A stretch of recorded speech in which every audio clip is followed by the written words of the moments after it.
Hey everybody, welcome to another episode of the Couch Chat. I apologize if the sound is worse than normal. I normally have a lavalier microphone, but it died, so that's unfortunate. But anyways, the Couch Chat today. So most exciting thing that's happened in the Archdiocese of Cincinnati is the appointment of a new bishop. Of course, last week you might have seen it that Pope Francis has appointed Archbishop Robert Casey, who is a bishop of the diocese, or the Archdiocese of Chicago. He's one of their auxiliary bishops, one of the helper bishops, and he's appointed him to be our new archbishop. So that's exciting. It's not a surprising thing that it happened. Nobody's shocked. I know some in the media it says Archbishop Schnurr resigns, and well, that is true. But on their 75th birthday, every bishop of a diocese has to submit his resignation, basically retirement, to the Pope. And for Archbishop Schnurr, that happened almost 2 years ago. It happened June of 2023. He turned 75, submitted his resignation, and then that begins the process of trying to find, and they vet candidates and all that sort of stuff to be the next bishop, the next Archbishop of Cincinnati. So we're not exactly sure when Archbishop Casey will begin his time here. He'll be installed in the cathedral and then begin his service in the Archdiocese.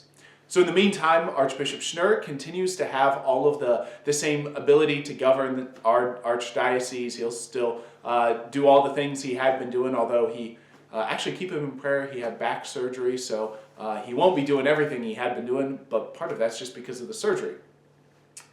So in some ways, it's kind of like, in November, a new president's elected, then they take office in January. It's similar to that, where he's announced, he's appointed as the new archbishop, and then he takes office maybe about 2 months later. We're not exactly sure on the date because they would like Archbishop Schnurr, of course, to be present, so they haven't set a date as of yet, and they have to coordinate a couple different calendars. So waiting to see how the archbishop's recovering from his back surgery.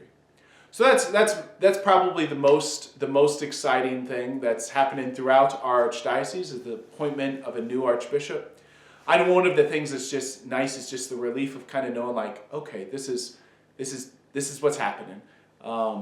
Because when you know the archbishop's retiring, you always wonder, like, okay, what's next? How's this going to be? How long are we going to wait? All of that sort of thing. So it's nice, just to have that happen.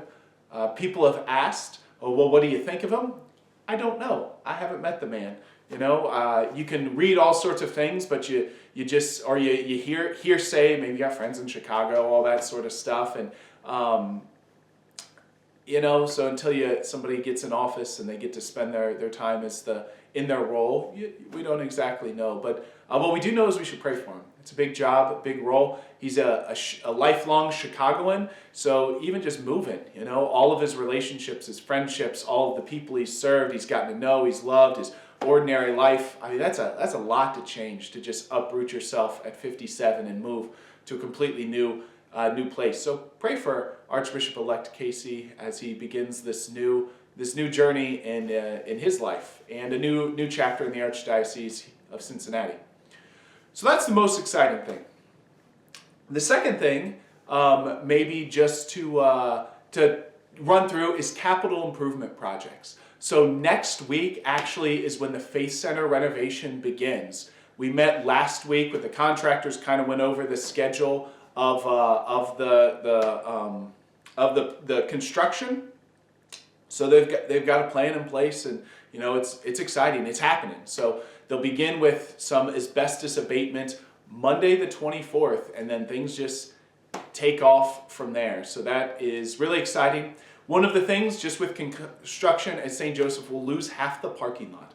There was not enough parking as it is, but we're going to have even less. So probably the west half of the parking lot will be used for construction, and that entrance off of Blackhoof Street will be only used for construction. So people will have to come in either off Perry or Pearl or off Benton Street. So, and I guess the one on Pearl is an exit only. So you're gonna have to come in through the south block, have to come in through Benton Street. So that's exciting that's happening, that's getting underway.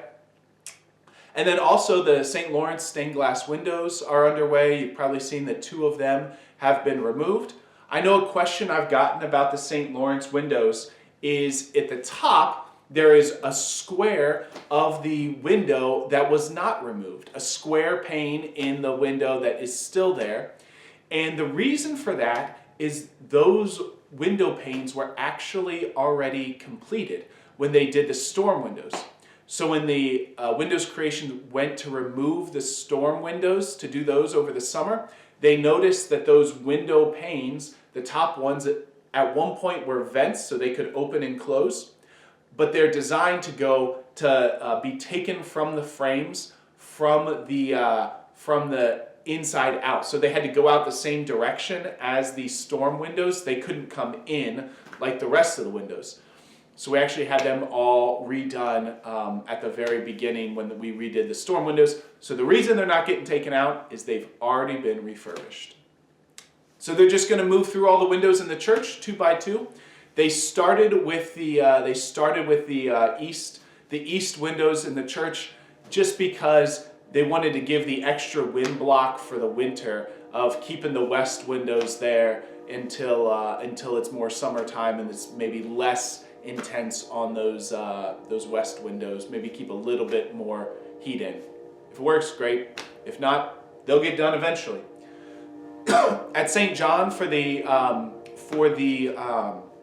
stained glass windows, Windows Creation's coming out to get precise measurements as they're going to construct the window frames and all of that. So they're a little bit later, and that was kind of what we knew than the St. Lawrence windows, but they're happening. Windows Creations is working on those as well. And then a little update for the organ at Immaculate Conception. We're in the process of requesting bids for that. I haven't talked to them, but there is a chance that slows down just a little bit because our consultant who's helping with us is the director of music at the cathedral in Cincinnati. So he's been guiding us through this process because he knows organs much better than any of us. Unfortunately, he's got a little bit more on his load probably with a new Archbishop coming and planning for all the different things that will go with that. So it's happening. We're in the phase of getting bids, so which that means organ builders will come from different parts of the country to visit Immaculate Conception and check out the space. So that's where that is. And then one last thing, just to keep on your radar, is we do have our parish mission coming up. Hopefully you've written that on the calendar. There'll be 3 different talks in the evening. There'll be different things associated with them. We've got a ton of volunteers that are working on spreading the word, making sure logistics, there's a committee working on this and they're doing a bang-up job. So that's exciting. So the hope is that this time is a time of grace for all. That this time of the parish mission is a time where God showers his abundant grace upon us. And the way that God's grace works is we have to be open to it, right? We have to be open to receiving God's grace. So one of the ways that we're open is we just show up. We just keep being present. We just keep being there. And God will pour out his grace. So that's the hope, is that God showers his grace, his love, his friendship, his mercy upon us.